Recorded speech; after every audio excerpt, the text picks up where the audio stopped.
¿Qué tal, chicos? Buenos días, soy el profesor Martín y vamos a hacer la clase que corresponde al día de hoy al Antiguo Egipto.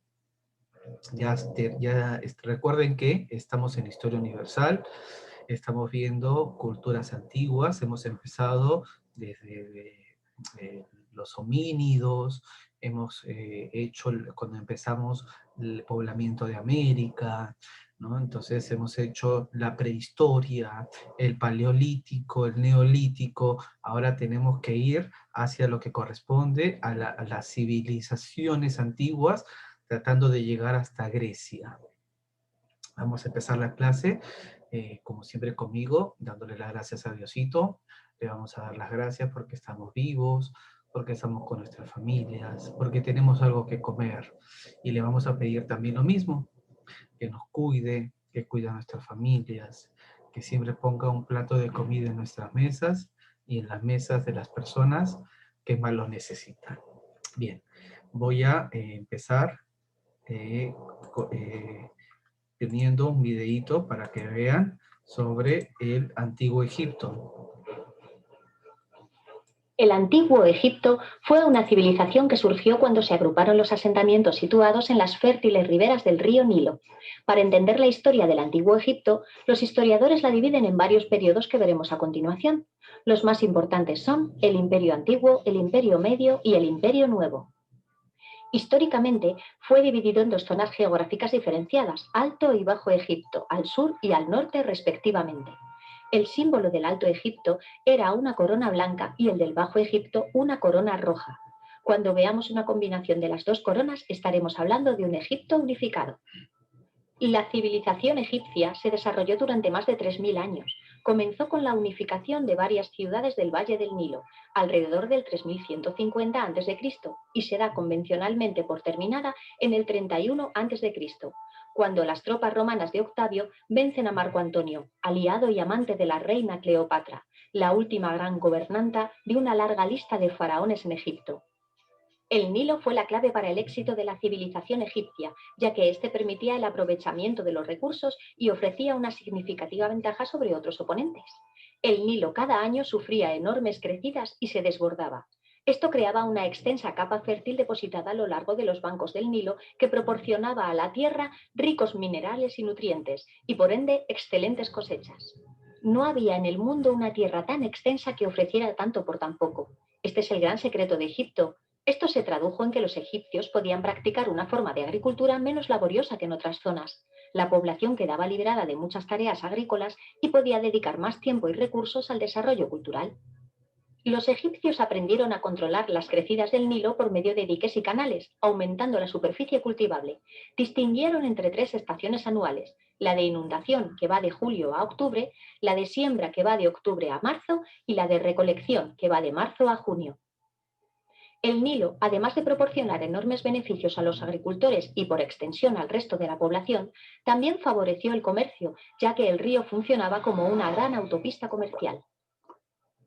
Veamos a continuación los periodos históricos de la civilización egipcia. Bien, antes de entrar a los periodos históricos, quiero que veamos el texto que vamos a trabajar, ¿no? El texto que vamos a trabajar es sobre el Antiguo Egipto. Y acá nos dicen tres periodos. Nosotros vamos a ver hasta el de la dominación extranjera, hasta el de los Ptolomeos, porque vamos a estudiarlo concienzudamente hasta ese punto. Introducción. Hacia el año 4000, recuerden que acabamos la clase pasada de ver el paso del paleolítico al neolítico, el descubrimiento de la agricultura. Para entender las civilizaciones antiguas tenemos que entender este paso. Tenemos que entender cómo la agricultura se va a desarrollar en estas regiones.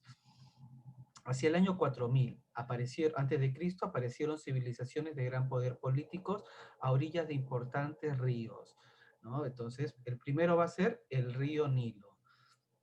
En Egipto, Mesopotamia, entre el Tigre y el Éufrates, como vamos a ver dentro de las siguientes clases, China, cerca de Wango, o el río Amarillo, y la India, entre el río y el Ganges. Estas civilizaciones fluviales eran muy complejas y se convirtieron en imperio gracias al control que ejercían sobre los recursos que ofrecían. Otros importantes pueblos de la antigüedad fueron los persas, que alcanzaron su máxima expansión hacia el siglo VI a.C., los fenicios y los hebreos. Estos últimos se asentaron sobre una estrecha franja oriental del Mediterráneo, llamada también Corredor Sirio-Palestina.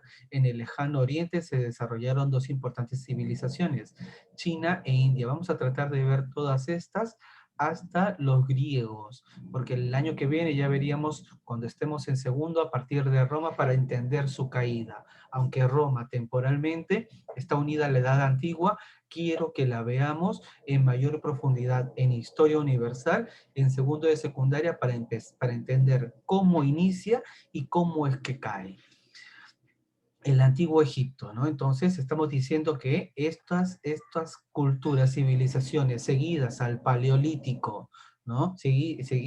Perdón, al neolítico, al descubrimiento de la agricultura, van a favorecer grandes civilizaciones.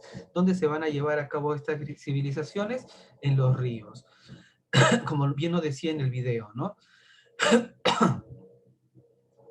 Al noreste del África, en un territorio rodeado por mares y desiertos, se desarrolló Egipto, una de las más grandes civilizaciones de la antigüedad. El país del Nilo. No es posible entender a Egipto si no entendemos el Nilo.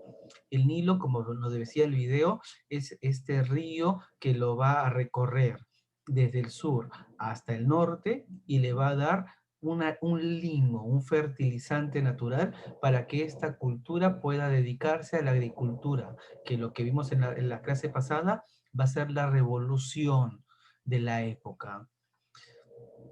El territorio de Egipto se caracteriza por su extrema sequedad. Sin embargo, recordemos, al costado se va a encontrar el desierto del Sahara, pero en el medio tenemos todo el río Nilo. Sin embargo, el río Nilo lo atraviesa de sur a norte y lo provee de agua. Este río, de 6.856 kilómetros, es el segundo más largo después del Amazonas. Nace en África Central y desemboca en el mar Mediterráneo, formando un amplio delta. Delta, lo hemos visto en geografía, es la terminación del río en una D. Puede ser en una cuenca, puede ser solamente en un solo caudal, o puede ser en varias ramificaciones, como en el caso del río Nilo. En su recorrido da origen a un fértil valle debido a que sus aguas transportan un sedimento rico en nutrientes llamado limo. Este nutriente va a permitir que la agricultura se desarrolle de una mejor manera, que sirve como fertilizante natural. Los antiguos egipcios veían al río Nilo como fuente de vida, por la que le entregaban ofrendas y lo consideraban un dios. El Nilo era un dios, ¿no? Entonces, como vimos en el video, vamos a encontrar dos territorios, dos zonas, las zonas del Alto Egipto y las zonas del Bajo Egipto. Por la presencia del limo a orillas del río Nilo, se va a formar una estrecha franja llamada Tierras Negras. ¿Qué son las Tierras Negras? Perdón.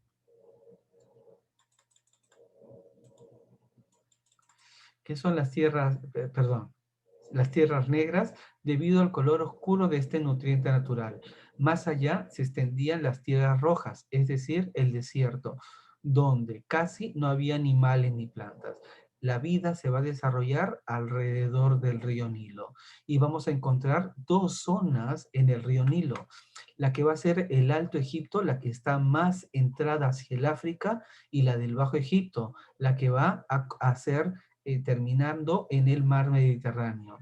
El Bajo Egipto tenía su capital en Menfis y estaba conformada por el delta, esta terminación en forma de D, del río Nilo.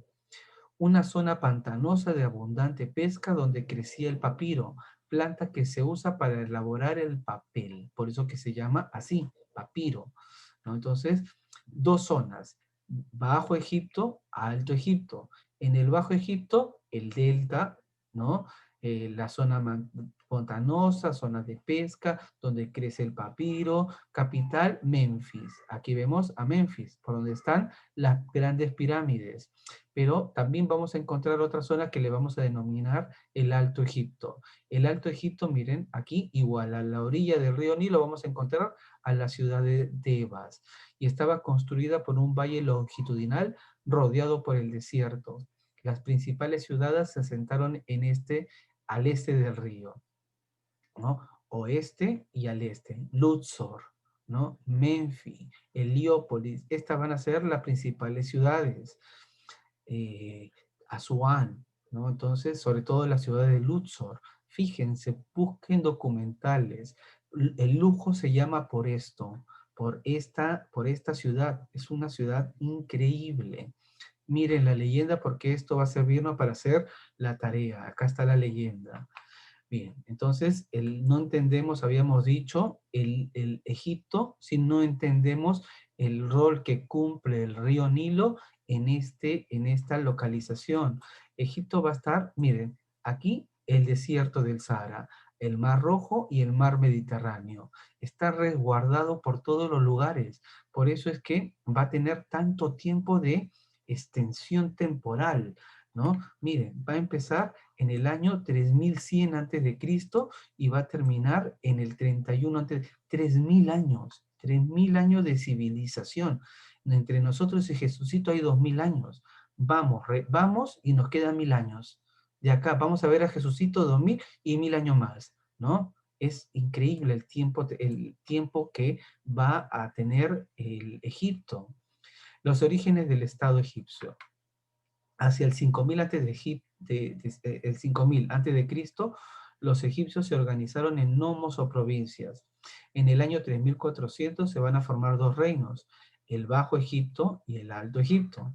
Hacia el año 3100, Menes o Narmer, un rey legendario, va a unificar ambos reinos. Es decir, vamos a empezar a contar la historia de Egipto a partir de esta época, del 3100, a pesar de que Egipto va a empezar a poblarse 5000 años antes de Cristo. Los periodos de la historia de Egipcio. Los estudiosos han dividido la historia de la cultura egipcia en tres imperios, antiguo, medio y nuevo, intercalados con periodos de crisis y finalmente el periodo que va a ser de la dominación extranjera. Vamos a ir viendo uno por uno y los voy explicando.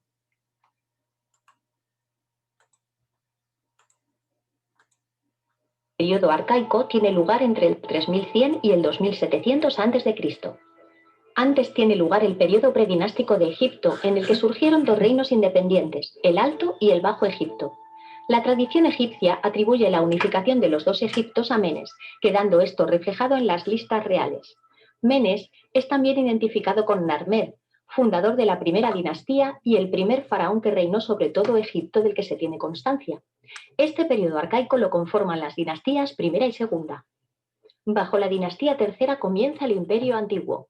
En el 2700 a.C. la capital se estableció definitivamente en Memphis. En la época de la tercera dinastía comenzó la costumbre de erigir grandes pirámides y monumentales conjuntos en piedra gracias al faraón Zoser.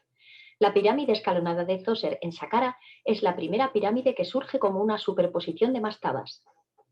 Con la cuarta dinastía llegan las tres famosas pirámides que hoy en día es la gran postal de Egipto. Hablamos de las pirámides de los faraones Keops, Kefren y Micerinos, que componen la única maravilla del mundo antiguo que ha perdurado hasta nuestros días. A esta época le sigue una época de decadencia que comienza en el 2250 a.C. Es un periodo de hambruna y anarquía donde el poder de los faraones se descentralizó y se vio muy reducido hasta que Mentuhotep II vuelve a unificar el Alto y el Bajo Egipto en el 2050 a.C., fecha que marca el inicio del Imperio Medio. Bien, entonces ya hemos visto las características principales que van a corresponder al Antiguo Egipto. Cuando hablamos del Imperio Antiguo, miren las fechas, del 3100 al 2200. Son más de 1000 años, 1100 años. Los primeros pobladores se van a instalar en la región que hoy se conoce como Egipto. Alrededor del 5000, cerca del 3100, con la unificación de los territorios, el poder del Estado se consolidó por medio de la figura del faraón, que era la máxima autoridad política y religiosa. Luego de establecerse en la capital, en Memphis, va a unirlos y se va a establecer en Memphis. Se inicia un periodo de expansión territorial y de prosperidad que se manifestó a través de la construcción de las pirámides más grandes y majestuosas del antiguo Egipto. La de los faraones, miren, Keops, como la de compañeros de clase, ¿no? Aquí estás, Keops, ¿te ves? Keops, Kefren y Miserino. Sin embargo, con el tiempo, las élites gobernantes se enriquecieron y cometieron abusos, debilitando a la autoridad del faraón, situación que llevó a un periodo de crisis que duró siglo y medio. El periodo antiguo está conformado entre los años 3100 hasta el año 2200. Todo esto es el Imperio Antiguo.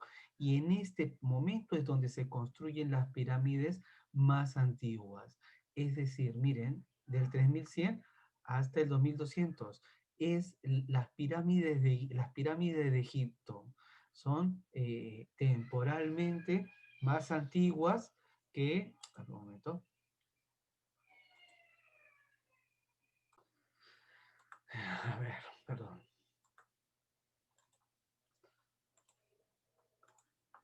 Bien, entonces estamos viendo todo lo que corresponde al imperio antiguo, ¿no?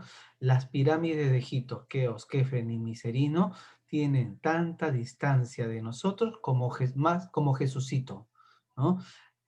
Lo que le quiero decir es, para imaginar la cantidad de tiempo que hay dentro del mismo Egipto, tenemos que pensar que nosotros estamos distanciados hasta Jesucristo por 2000 años. Hay 2000 años de antigüedad. Entre Jesucristo y la construcción de las pirámides hay 3000 años. Hay más tiempo de distancia entre las pirámides y el nacimiento de Jesucristo que nosotros hasta Jesucristo. ¿Me dejo entender? La cantidad de tiempo es mayor entre Jesucristo y la construcción de las pirámides que entre nosotros y Jesucristo, ¿no? Lo que quiero es que se den cuenta de la cantidad de tiempo que hay dentro de lo que es la cultura del antiguo Egipto.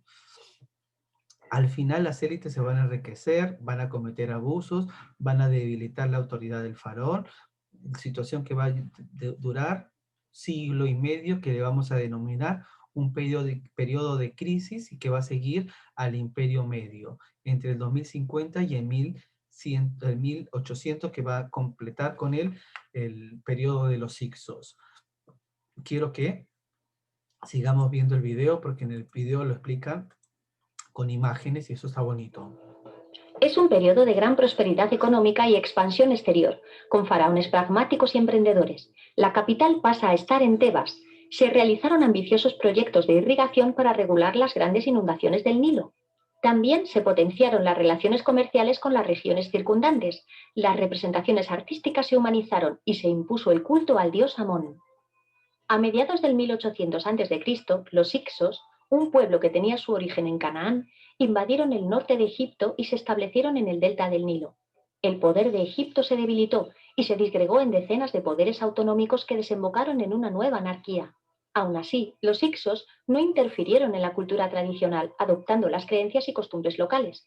Tuvieron como capital la ciudad de Avaris, dotándola de fortificaciones y dominando el Bajo Egipto. Modernizaron a los egipcios introduciendo el caballo, el carro de combate, el arco compuesto y diversos elementos de la cultura del bronce. A finales de este periodo, los dirigentes egipcios de Tebas que consiguieron mantener su independencia dirigieron una guerra de liberación contra los Hicsos que da origen al Imperio Nuevo que comienza en el 1550 a.C. Bien, entonces el Imperio Medio, ¿no? El Imperio Medio, como bien lo dice su nombre, es un periodo que está a la mitad, ¿no? Entre el antiguo, que es el de las grandes construcciones majestuosas desde las pirámides, y el nuevo, que es el último periodo. En el Imperio Medio, el poder de los faraones fue restituido hacia el 2050 a.C. luego que se estableciera como nueva capital la ciudad de Tebas. Es decir, si en el antiguo Egipto la capital era Menfis, en el Imperio Medio la capital ya no va a ser Menfis, sino se va a trasladar a la ciudad de Tebas. Se van a reanudar la exploración minera, el comercio exterior y la expansión territorial. Las artes y la literatura van a alcanzar un gran desarrollo. El culto al dios tebano Amón se va a volver predominante. Este periodo culminó en el 1800 con la invasión de los Hyksos. Fue el pueblo nómade del Asia que conquistó el Bajo Egipto aquí. Los Hyksos no impusieron su cultura, sino que se asimilaron a los egipcios, quienes adoptaron el uso del caballo y los carros de guerra, como bien vimos en el video. Los Hyksos fueron expulsados por la población tebana, es decir, los del Alto Egipto, y los faraones del Alto Egipto. Es decir, van a venir desde aquí, desde donde dice Sinaí, van a venir los Hyksos y van a conquistar el Bajo Egipto, van a desagregar el Imperio Egipto que estaba, lo van a dividir, que se encontraba ya en un periodo de crisis, los Hyksos, este periodo de aquí. Y al mismo tiempo los tebanos, los del Alto Egipto, van a expulsar a los Hyksos del Bajo Egipto y van a volver a unificar el imperio. Y ahí es donde van a hacer el imperio nuevo. Vamos a ver el video de lo que nos va a hablar sobre el imperio nuevo, perdón. Este periodo es un periodo en constante estado de guerra, con afán expansionista, justificado en principio como defensa ante posibles invasiones. Requirió el desarrollo de un ejército profesional permanente. Las nuevas armas que adoptaron de los Hyksos resultaron definitivas. Es un periodo de esplendor y de arquitectura monumental. Tebas vuelve a recuperar el poder del pasado como atestiguan los templos de Karnak y Luxor, dedicados principalmente al dios Amón. El culto de Amón alcanzó en este periodo una gran importancia. Surgieron también nuevos centros de poder. De hecho, las capitales del imperio fueron Tebas y Menfis conjuntamente. El reinado de Amenhotep III puede calificarse como el más próspero de este periodo y de toda la historia de Egipto, pero con el ascenso de su hijo Amenhotep IV, la estabilidad del imperio estuvo gravemente amenazada, aún más cuando éste instauró una serie de reformas radicales que tuvieron un resultado caótico. Cambiando su nombre por el de Akenatón, promovió como deidad suprema la hasta entonces oscura deidad solar Atón, iniciando una reforma religiosa que se puede calificar de monoteísta. El faraón suprimió el culto a las demás deidades y, sobre todo, trató de anular el poder de los influyentes sacerdotes de Amón en Tebas, a quienes veía como corruptos. Trasladó la capital a la nueva ciudad de Ajet Atón, actual Amarna. La esposa de Akenatón, la bella Nefertiti, también jugó un papel político y religioso fundamental en este periodo. Tras la muerte de Akenatón, accede al trono el supuesto hijo de este, Tutankamón, que restablece el culto al dios Amón, devuelve a los sacerdotes su poder e influencia y vuelve el politeísmo. Tutankamón era un hombre enfermizo que tuvo un reinado muy corto. Ha pasado a la historia como uno de los faraones más conocidos debido al descubrimiento de su tumba en 1922 por parte de Howard Carter, el hallazgo arqueológico más famoso de todos los tiempos. Es la única tumba egipcia intacta que se ha encontrado hasta la fecha. En la siguiente dinastía encontramos a un faraón muy importante, Ramsés II el Grande. Le llamaron el rey constructor a raíz de su obsesión por construir templos enormes y espectaculares, como el templo de Abu Simbel dedicado a su esposa Nefertari. En su reinado también alcanza el rango de capital una nueva ciudad, Pi Rameses, impulsada por él. Este faraón también es conocido por sus exitosas campañas militares. Ramsés II condujo su ejército contra los hititas en la batalla de Kadesh, en la actual Siria. Después de llegar a un punto muerto, finalmente aceptó un tratado de paz con el reino hitita. Es el tratado de paz más antiguo registrado. Ramsés, no obstante, presentó esta batalla que quedó en tablas como una gran victoria. Con la siguiente dinastía en torno al 1060 a.C., comienza un largo periodo de decadencia y fragmentación política que duró unos 700 años. Egipto nunca volvería a recuperar su esplendor pasado. A lo largo de este periodo, Egipto sufrió el dominio de diferentes pueblos extranjeros, libios, palestinos, nubios, persas y griegos que llegaron a ocupar el poder. A pesar de ello, la civilización egipcia, lejos de quedar anulada, influyó enormemente sobre la cultura de los dominadores que adoptaron sus costumbres como propias. Bien, hasta aquí. Entonces, el Imperio Nuevo. ¿En qué consiste el Imperio Nuevo? Vamos a encontrar que las dos capitales que habíamos visto aquí, Memphis, que era la capital durante el Imperio Antiguo, y Tebas, que era la capital durante el Imperio Nuevo, van a estar a la par. En el Imperio Nuevo, esta etapa marca un periodo de mayor florecimiento de la civilización egipcia, gracias a la administración de los grandes faraones como Tutmosis III y Ramsés II, que los hemos visto en el video. El imperio logró expandirse hasta Siria, Fenicia y Palestina, consiguiendo apropiarse de las rutas comerciales que atravesaban estos territorios. Además, fue un periodo en el que se construyeron grandes monumentos. Les hablé del Luxor, ¿no? Que es uno de mis monumentos favoritos del antiguo Egipto. Y después va a venir el periodo que vamos a denominar el de dominación extranjera. Ahora, es el que estábamos viendo. Vamos a terminarlo de ver para poderlo explicar. Perdón.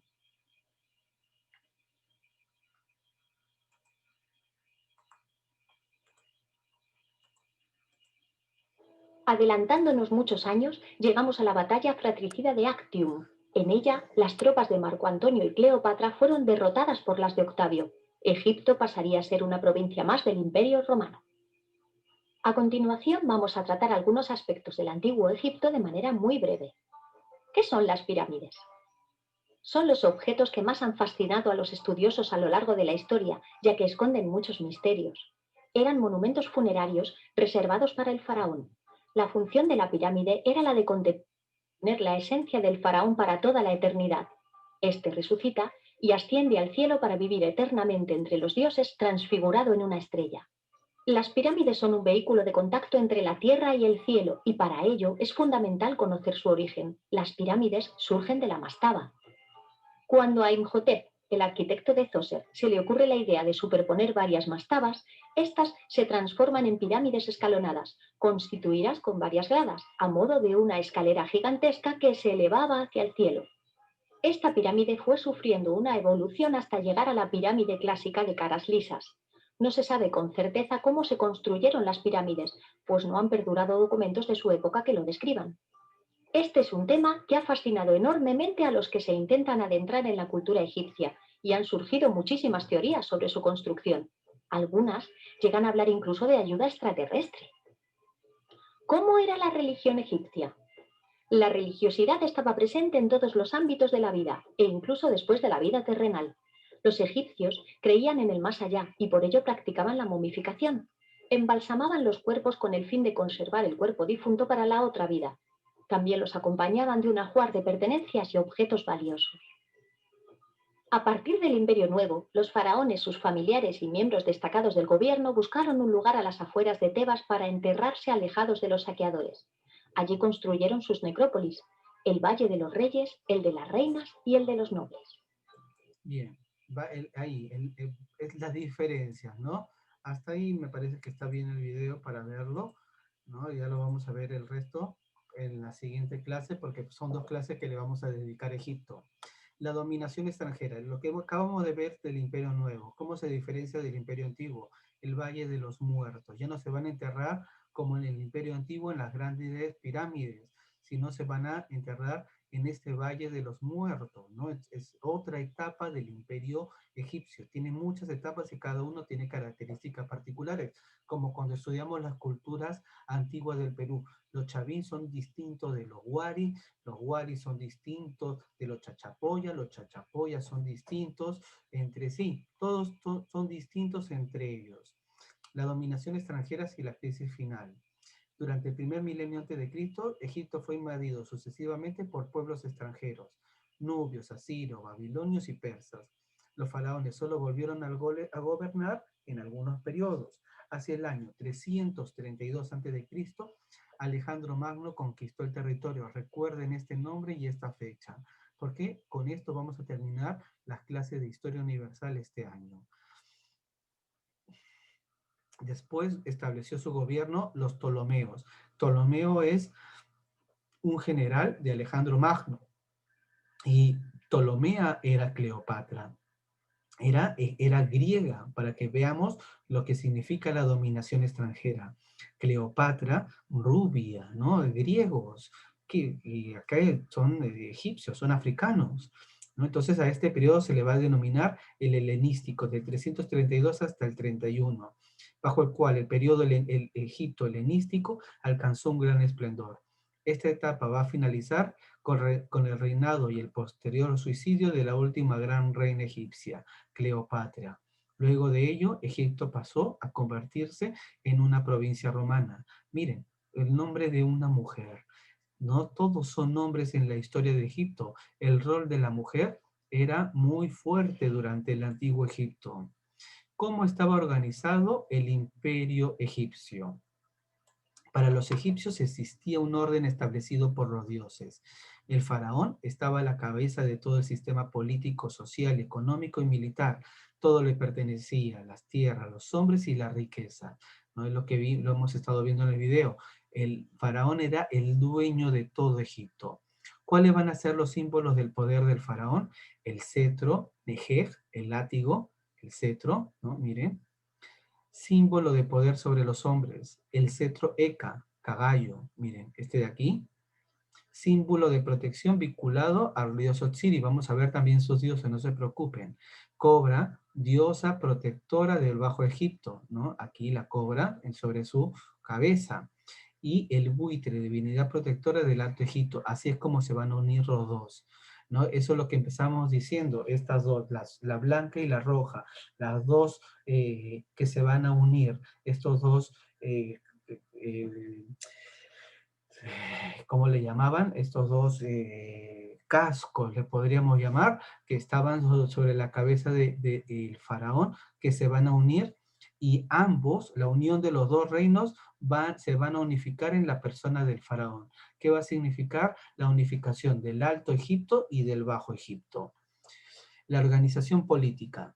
El Estado egipcio era una monarquía dirigida por el faraón, quien tenía poderes absolutos, gobernaba el país, dictaba ley, administraba justicia, controlaba el comercio, comandaba el ejército y era propietario de todas las tierras. Todas estas eran las atribuciones del faraón. El cargo era hereditario. ¿Qué significa? Que cuando moría el faraón, su hijo le iba a suceder.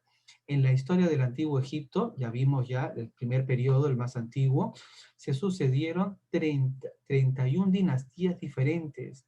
En las más antiguas van a destacar los faraones, Keos, Kefren y Miserinos, quienes van a construir las pirámides de Giza, esas pirámides famosas, ¿no? Nuestro compañero Keos, mire, vuelve a aparecer.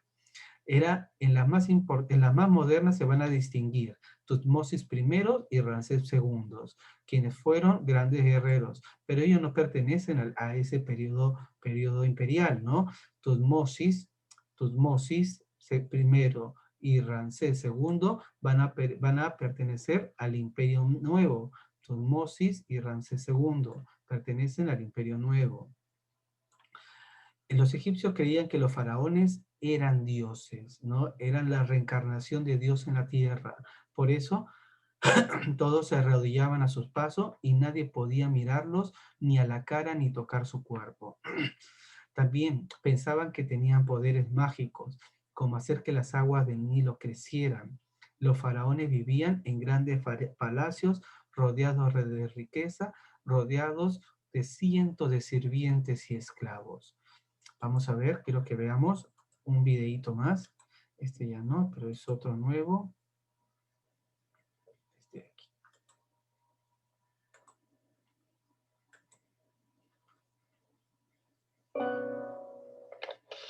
La pirámide social. Los egipcios organizaron su vida social como una gran pirámide. Imaginemos a los distintos grupos sociales en orden de importancia. Bueno, en lo más alto de la pirámide social se encontraba el faraón. Este era el máximo gobernante de Egipto. Todas las riquezas le pertenecían y el pueblo lo adoraba como a un dios. Pero la vida del faraón no era sencilla. También era su obligación controlar el orden y la economía del imperio, las leyes de la naturaleza, las estaciones, las crecidas del Nilo, los movimientos de los planetas. Uf, no era poco trabajo para una sola persona. Los sacerdotes eran la segunda casta en importancia y se ubicaban en nuestra pirámide justo debajo del faraón. La principal actividad de los sacerdotes era servir a los dioses en cada uno de los templos. y les realizaban un servicio diario de ofrendas y rituales. Debajo de los sacerdotes se encontraban los escribas, cuya gran habilidad era saber escribir. Aunque ahora todos aprendamos a escribir desde muy chicos, en el antiguo Egipto, solo unos pocos privilegiados podían tener el acceso al aprendizaje de la escritura. En Egipto se escribía con unos signos sagrados llamados jeroglíficos. Los jeroglíficos eran dibujos. Cada uno tenía un significado. Eso parece difícil. Aunque los símbolos llegaban a ser más de 700, su escritura se regía por principios claros y sencillos. El cuarto lugar en nuestra pirámide lo ocupa el ejército, los encargados de proteger y asegurar la unidad del imperio. Adelante, muchacho. Gracias. Algunos pueblos vecinos intentaron invadir Egipto, lo que hizo que el ejército se perfeccionara para detener estos avances. Pero a medida que el gobierno de Egipto se fue haciendo más fuerte, surgió una idea. Oigan, ¿y por qué no extender el territorio? ¡Es muy buena idea! Así fue como el ejército, bajo el mando de distintos faraones, comenzó campañas militares para invadir territorios, sobre todo en Palestina, Siria y Nubia. Uno podría pensar que con tanto trabajo, en tiempos de paz, el ejército se dedicaría a descansar. Pero en el antiguo Egipto siempre había algo que hacer. En el caso de los militares, cuando no había enemigos que enfrentar, se dedicaban a tareas como la excavación de canales de riego o el transporte de grandes bloques de piedra hasta el lugar de las obras. ¡Vamos, y finalmente, en la base de la pirámide, se hallan los comerciantes y los artesanos, luego los campesinos y en la parte más baja, los esclavos, quienes tenían a su cargo la realización de las tareas más pesadas. Bien, esto es sobre la organización social del antiguo Egipto, ¿no? Entonces, ya hemos visto las funciones del faraón. Ahora, ¿cómo era? Ya hemos visto también en el video cómo va a funcionar la burocracia estatal. Para imponer su voluntad, el faraón contaba con una burocracia. Burocracia son todos los empleados del Estado, constituida por diversos funcionarios estatales que realizaban diferentes tareas relacionadas con el gobierno y la administración del Estado. Todos ellos eran privilegiados e integraban, junto con el faraón y su familia, a la nobleza. Los funcionarios que tenían los cargos más altos eran el visir encargado de dirigir la administración del Estado, impartir justicia y recaudar impuestos. Ese era el visir. Administraba el Estado, impartía justicia como los jueces de ahora y era el recaudador de impuestos, la plata. Después estaban los sacerdotes, igual que ahora, encargados del ritual religioso, interpretar la voluntad de los dioses. Los jefes del ejército, que eran los que se encargaban de defender a Egipto y conquistar nuevos territorios. Todos estos van a ser pertenecientes a la clase dominante. Estos son clase dominante junto con el faraón, y estos van a ser clases dominadas. Por debajo de estos funcionarios existía una burocracia que se ocupaba de hacer cumplir las órdenes reales. ¿Quiénes? Los nomarcas, los encargados de gobiernos en las provincias o nomos, los escribas, quienes registraban la recaudación de impuestos y tenían a su cargo los censos de los trabajadores y de los productos. En Egipto muy pocas personas sabían leer y escribir. Los escribas, que pertenecían a las clases altas, eran algunos de los privilegiados. Ellos estaban muy interesados en mantener la técnica de la escritura y la lectura como un secreto, ya que de esa manera restringían el acceso al conocimiento y seguían conservando su poder. Por ello, el oficio del escriba era muy valorado y respetado. Llegar a ser un escriba no era fácil. Solo unos pocos niños, nunca niñas, podían acceder a las escuelas. Representación de un escriba: en una mano derecha sostiene el cálamo con el que escribía. Sobre las rodillas están las hojas del papiro. Y por último, las actividades económicas. La principal actividad económica del antiguo Egipto, la agricultura. ¿Por qué? Dependencia del río Nilo. Ya hemos explicado por qué, la importancia del río Nilo. Por lo tanto, era necesario sacar el máximo provecho del río construyendo diques, canales y acequias. ¿Quiénes se encargaban de esto? Los esclavos, pero dirigidos por los ejércitos. Se cultivaban especialmente lino y trigo. También se producían cebada, hortalizas, uvas y dátiles. Esto era su principal actividad económica, la agricultura. Debido a que la vida agrícola dependía estrechamente de la crecida del río, si la inundación no llegaba o era insuficiente, Egipto se veía amenazado por el hambre. Por eso era necesario almacenar parte de los cereales cosechados para la época de la sequía, ¿no? Guardar para la época de vacas flacas.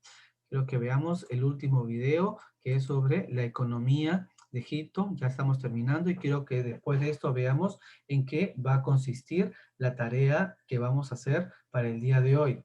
Recuerden que, ahorita les explico, ¿ya? La prosperidad de Egipto dependía de la fecundidad de la tierra, de su producción agrícola y de la sólida organización del Estado. Las actividades económicas estaban organizadas y supervisadas por el faraón y sus funcionarios. La principal actividad económica era la agricultura. Se cultivaba especialmente trigo y lino, también cebada, hortalizas, uvas y dátiles.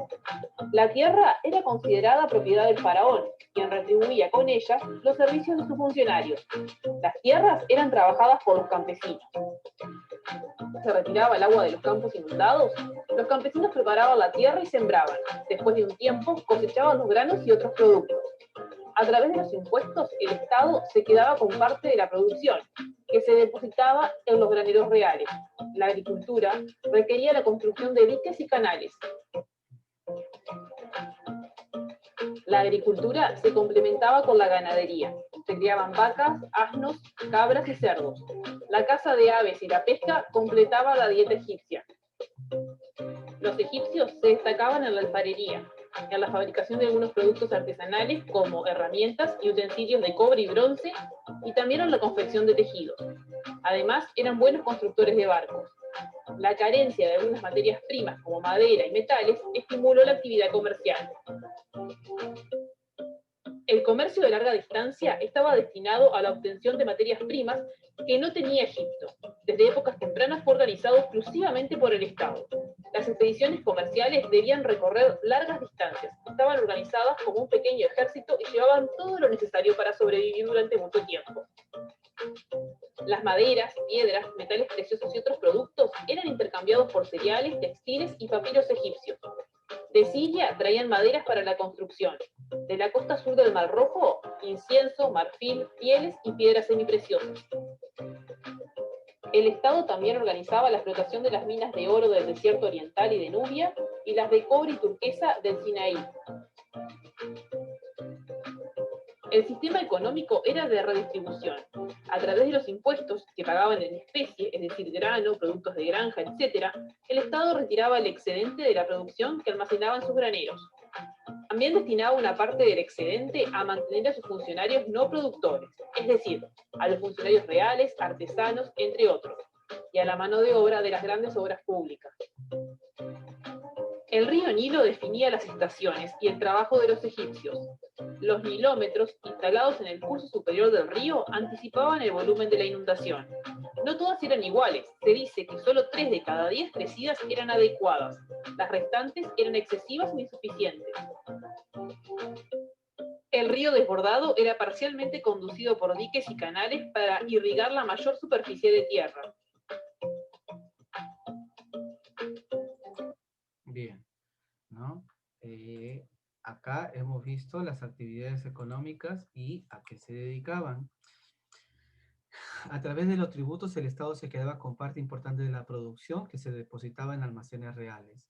Este excedente era utilizado para retribuir a los funcionarios y alimentar a la población no productiva y a los trabajadores de las obras públicas. En tiempos de escasez, el Estado distribuía entre la población lo que había almacenado. La principal actividad, agricultura, pero se completaba con la ganadería y la producción artesanal. La ganadería a través de la cría de vacas, asnos, cabras y cerdos. Se practicaba la caza de aves y la pesca para completar la dieta. Los egipcios destacaron en alfarería y metalurgia. Además, fueron buenos constructores de barcos.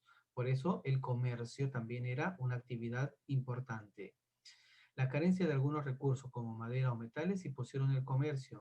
Esta actividad era monopolizada por el Estado, que intercambiaba cereales, papiros, productos que necesitaba.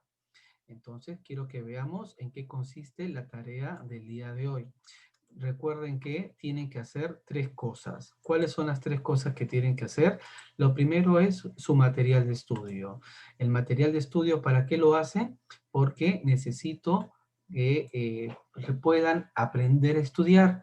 Después de hacer esto, este no es, perdón, este de los 5, este segundo es secundario. Perdón, me confundí.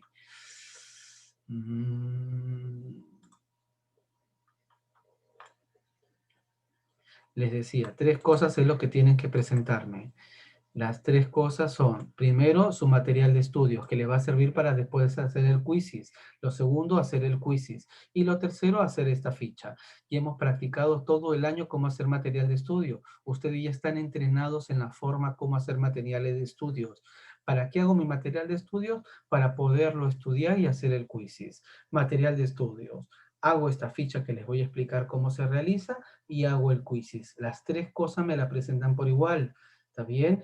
Si no, es como si no me estuvieran presentando la tarea completa. ¿Qué es lo que tienen que hacer? El Egipto es una cultura milenaria. El país del Nilo. Observa el mapa. Ya vimos el mapa, el antiguo mapa, el mapa que estaba con el que empecé la clase. Luego desarrolla lo que se indica. Identifica los nombres de las fronteras naturales del Egipto. ¿Cuáles eran las fronteras naturales de Egipto? Se los dije al inicio. Mares y desierto. Responde. ¿Consideras estas fronteras naturales favorecieron el desarrollo económico y político de Egipto? Técnica. Leer un mapa histórico. Para leer un mapa histórico se deben seguir estos pasos. Identificar el espacio y el tiempo representado. ¿A qué fecha corresponde? Segundo, ubicar el continente. ¿En qué continente estoy? Estado, región, ciudad, mar o forma de relieve, etcétera. Tercero, leer la simbología. ¿Qué es la simbología? Esto de aquí, la leyenda. Para comprender el contenido histórico representado, estados involucrados en conflictos, ruta, movimientos, flujos y procesos. Describir el espacio y explicar su relación con los procesos sociales e históricos desarrollados ahí. ¿Cómo era su espacio? ¿No? Lo hemos hablado de él, el desierto, ¿no? Elaborar conclusiones a partir de la información reunida. Así se lee un mapa histórico. Completa el siguiente cuadro con la información que se solicita.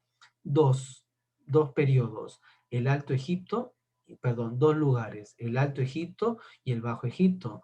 Y hemos visto dónde estaban ubicados, también he hablado de ellos, cuáles eran su capital. Uno era Tebas, ¿se acuerda? El otro era Memphis. Estos son, ¿no? ¿Cuáles eran sus características geográficas de cada uno de ellos? Los recursos que ofrece el territorio, el del Alto y el de Bajo Egipto. El del Alto y el de Bajo Egipto, perdón, ¿no? Segundo, el río Nilo.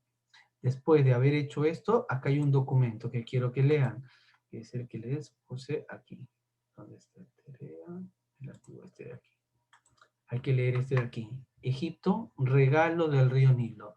Leen este de aquí, ¿no? Es un poema. Himno al Nilo. Oh, salve, oh río Nilo, tú que viniste, léanlo y con eso, una vez que han leído y hemos visto todo, van a poder responder esta parte de aquí. ¿Qué revela el documento 1 respecto a la importancia del agua provista por el río Nilo en el Antiguo Egipto? Es el poema que les acabo de decir. ¿Qué evidencia el documento 2 respecto de la población campesina egipcia? ¿Cuál es el documento 2? Este de aquí.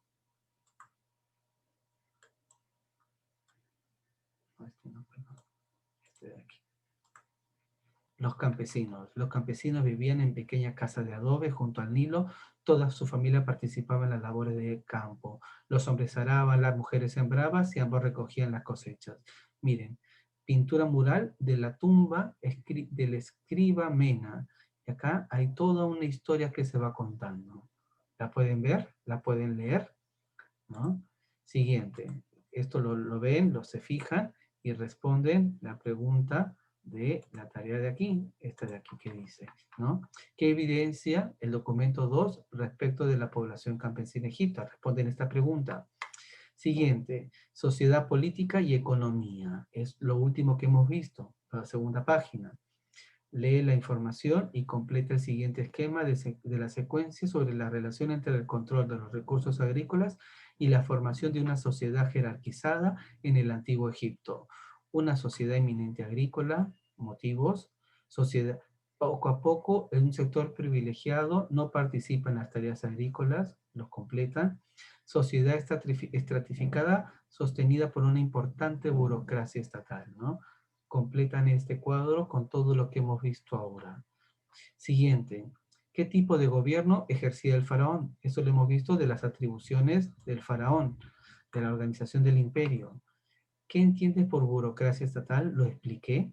¿Cuál fue su importancia para el desarrollo de Egipto? ¿No? Eso se infiere de lo que dije. Después, el documento 2 es el que les acabo de decir, el río Nilo, ¿no? Ese. ¿Qué información brinda sobre la imagen de las actividades de los egipcios? Describe las actividades que se realizaban en el campo. Y por último, esta parte de acá, este cuadrito, explica la función del visir en el antiguo Egipto. Luego menciona a los funcionarios e instituciones que cumplan estos roles en el Perú actual. La función del visir, 3 funciones, y ahora en la actualidad, ¿quiénes son los que se encargan para nosotros de cumplir esas funciones? No hay visir aquí. ¿Qué hay acá? Pónganlo aquí. Entonces, eso es toda la tarea y eso es toda la clase del día de hoy. Recuerden que ya les envié el plan de trabajo para la exposición. Vayan estudiándolo. Entonces, son temas que estoy explicando acá.